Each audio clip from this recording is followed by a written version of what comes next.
بسم اللہ الرحمن الرحیم۔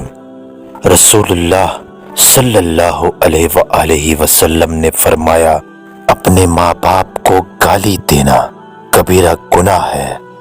صحابہ نے عرض کیا، بھلا کوئی آدمی اپنے ماں باپ کو بھی گالی دے گا؟ آپ صلی اللہ علیہ وآلہ وسلم نے فرمایا، ہاں، وہ کسی کے باپ کو گالی دے گا تو وہ بھی اس کے باپ کو گالی دے گا، وہ کسی کی ماں کو گالی دے گا تو وہ بھی اس کی ماں کو گالی دے گا۔ جنت میں داخل ہونے والے سب سے پہلے گروہ کے چہرے ایسے روشن ہوں گے جیسے 14ویں کا چاند روشن ہوتا ہے، نہ اس میں تھوکیں گے، نہ ان کی ناک سے کوئی آلائش آئے گی، اور نہ پیشاب پخانہ کریں گے۔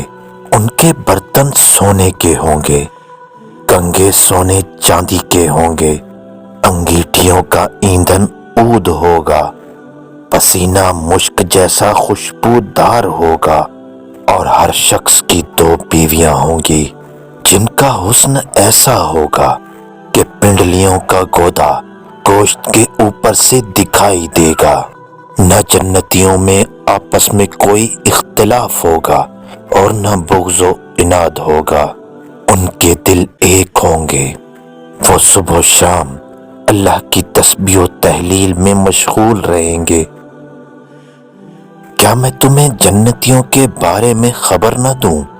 ہر کمزور حال آدمی جسے لوگ حقیر و کمتر سمجھیں، مگر اللہ کی نظر میں اس کی اہمیت یہ ہے کہ اگر کسی بات پر اللہ کی قسم کھا لے تو اللہ اسے ضرور پوری کر دیتا ہے۔ پھر آپ صلی اللہ علیہ وآلہ وسلم نے فرمایا، کیا میں تمہیں جہنمیوں کے بارے میں خبر نہ دوں؟ ہر بد مزاج، بدخو، بخیل، کنجوس اور متکبر یعنی گھمنڈ کرنے والا